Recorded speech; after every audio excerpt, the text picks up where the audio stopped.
since uso po yung mga biopic ngayon, if ever you be given a chance po na i-offer na gawin ng movie yung father niyo po, would you be willing to do it? Probably not me na. Hindi na siguro, when that time comes, pinag-usapan din namin yon na sabi ko nga sa tatay ko na baka pwedeng pasulat na natin yung storya mo. The Little Lapid story while you're well and capable, while di ba? Kasi you're the only one who knows what happened.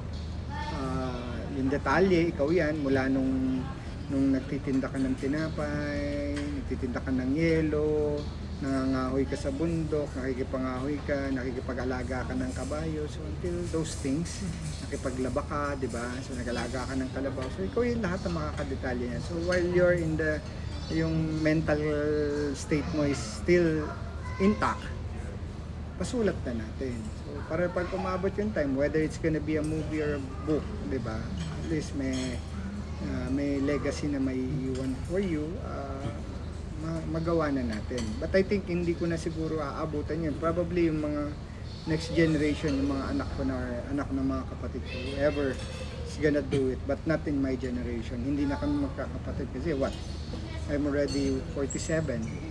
So may edad na rin ako. So ang youngest namin is around 42. Yun ang bunso namin. So, pero sabi ko sa tatay ko, ikaw lang may alam ng mga leading ladies mo na nakasama. So hindi namin alam yun kung magsulat niyan.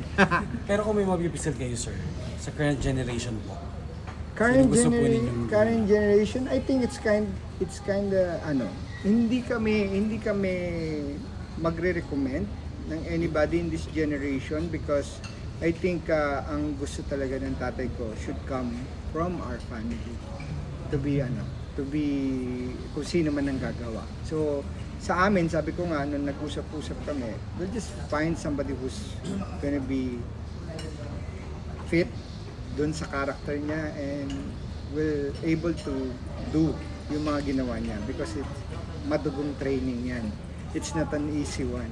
Kasi kapag ginawa mo yung story niya, kailangan namin siyang isabit sa anong tawag dito, yung barracks.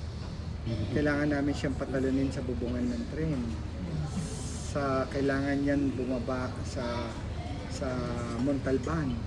walang ka-double, sir. No, walang double. Dapat sa mismo. Siya mismo. Kasi Lito Lapid yan, di ba? So, I mean, hindi siya madali. I mean, that's why sabi nga namin, hindi siya madali. Kaya sinasabi kong hindi na siya sa generation namin because although kaya pa namin gawin, but of course, yung age namin is not in our advantage anymore. Medyo may edad na kami. So, tatalon sa tulay yan, di ba? So, tumalon sa San Juanico Bridge. Nagpapakaladkad sa kabayo, tumatalon sa kabayo. So, yung bata talaga ang kailangan naming i-ready, ihuhulma namin yan, iti-training namin just to magampanin niya kasi dahil madugo dahil siya, ang tinignan niyang model nung time niya, yung Jess Lapid naman, senior.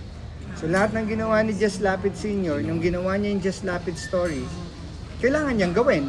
So, which is yun nga yun, pagbaba dun sa Montalban, bundok ng Montalban, naka-boots.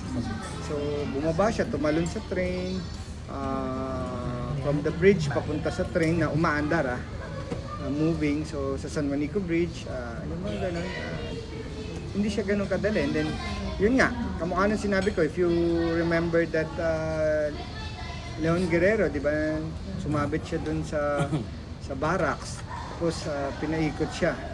So ang ginawa lang nila noon is tinali yung paa niya, nilagyan ng brace yun, tapatungan, tapos tinali, tapos nilagyan ng bearing yung bakal kung saan niya sabitan.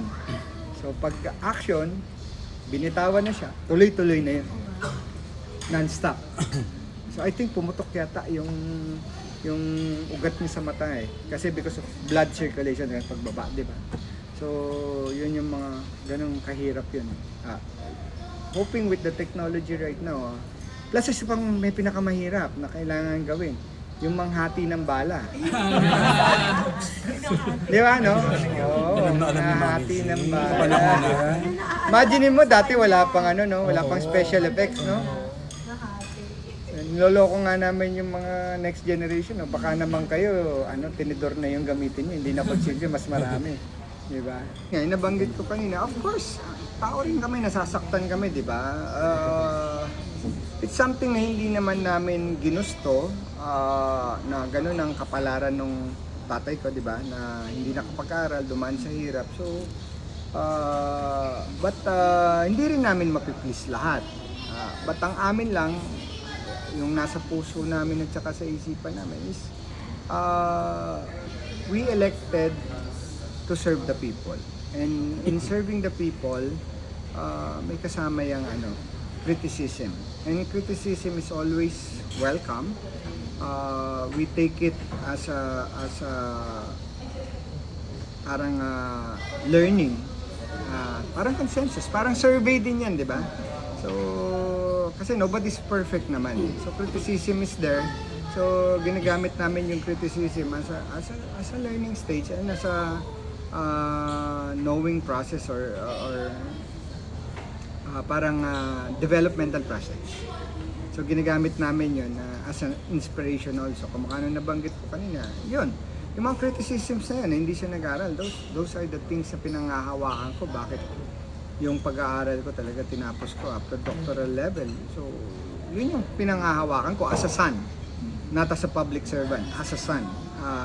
Siyempre, yung mga tagus na yun, di ba? So, at least, kung makita man kami, sinasabi siyang ganun, pero kami, di ba?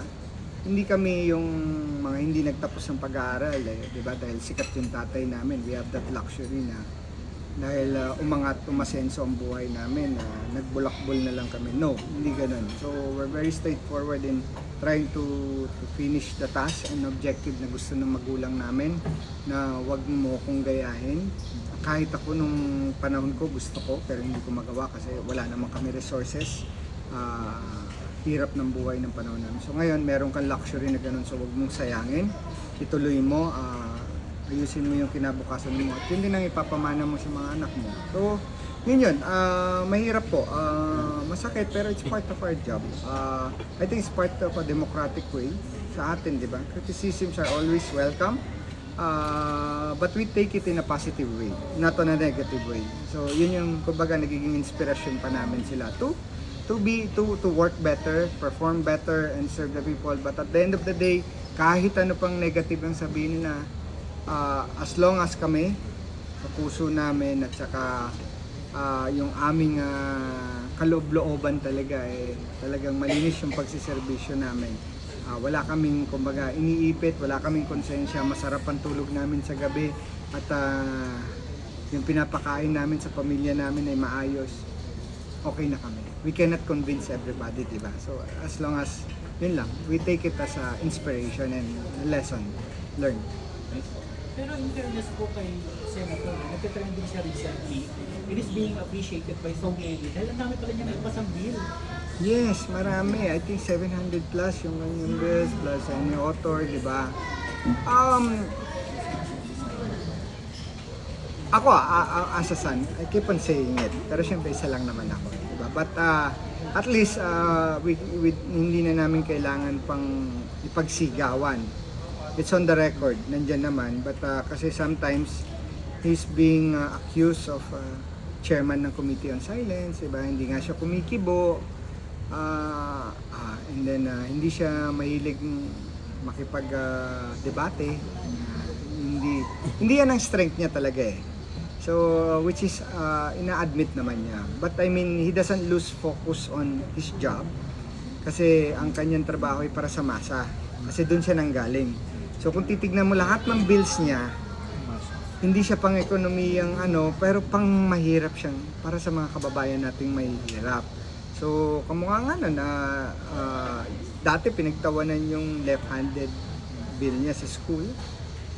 Yung pagbabawas ng libro na dadalhin ng mga elementary sa school. Kasi if you remember, di ba time natin, bit mo lahat ng wala, di ba? Lahat ng libro, kahit hindi mo ginagamit. Pinadadala nila lahat yun. Kaya ikaw, magkanda kuba-kuba ka na. And then before he filed that bill, nabawasan yung timbang ng bag ng mga estudyante. Nagkonsulta rin naman muna siya sa DOH, mga eksperto na may effect ba yung ganito. Sabi niya, oo, kasi yung likod, yung growth ng bata, ganito. So, Nakatrolley daw po. oo, di ba? Tapos, Nakatrolley daw si Erickson kaya. uso pa yun, di ba, yung stainless na trolley, di ba? trolley. Tapos, ang problema, kung aakit ka ng 4th floor, di ba, ay, yung mga school buildings, di ba, aakit ka. So, naalala ko pa nun, kaya nga yung kinukwento ko sa kanya dati nung nag-aaral kami elementary. Nung 1990 yata yun, nagkaroon ng malaking earthquake, di ba? We were on the 4th floor. Oh. Imagine mo, dala pa namin yung gamit namin, backpack. Yung mga estudyanteng nalaglag, gumulong, because ang bigat pag tinamaan, sasama. So, I think yun yung mga batas na, ano niya, na I can say na common sense, di ba? Hindi mahirap hindi mo kailangan i-argue, which is tama. And one of the things, yung GMRC, kailangan talaga. Dapat talaga, I think we all agree. Ako, I consulted a lot of people na rin na, oo, di ba? So, I mean, bilang magulang, parang hindi rin tayo mahirapan. Kasi we acknowledge naman na school is the second home ng mga anak natin, di ba? So, yun yung pangalawang tahanan natin eh. So, yun. Ako as a son, I'm really happy. He's being appreciated right now. So, even yung mga hindi bumuboto sa kanya, yung kanyang constant na critics, ay finally, he's being acknowledged of what he has done in the past. And I think, salamat. At least, bago man lang siya magtapos sa kanyang termino ay may legacy ang napansin sa kanya. Hindi yung parang dumaan lang siya nang wala lang. So, at least nakikita and hindi na nanggagaling sa amin. Yun yung masarap po doon. Hindi na namin kailangan i-advertise. Hindi ko na kailangan parang press con na isiwalat na ganito. No, it's coming from the people na. So, kaya nga maraming salamat po sa lahat ng nakakapansin na, nakakapag-observe, and I think malaking bagay ang internet right now. Kasi free access na yung mga tao. Unlike before, they're all relying on news, TV, newspaper, di ba? Doon mo lang malalaman yan. But now, instant lang sa cellphone mo, makikita mo lahat yung access. So ngayon, meron pa kaming pinag-uusapan din is yung, I think, ma-file na rin yung bill na dapat yung mga telcos natin is include nila sa libreng app, yung Google, para makaroon ng Google search. Kasi right now, yung mga telcos natin, I think they're just offering free YouTube and Facebook. So with fake news, it's very dangerous.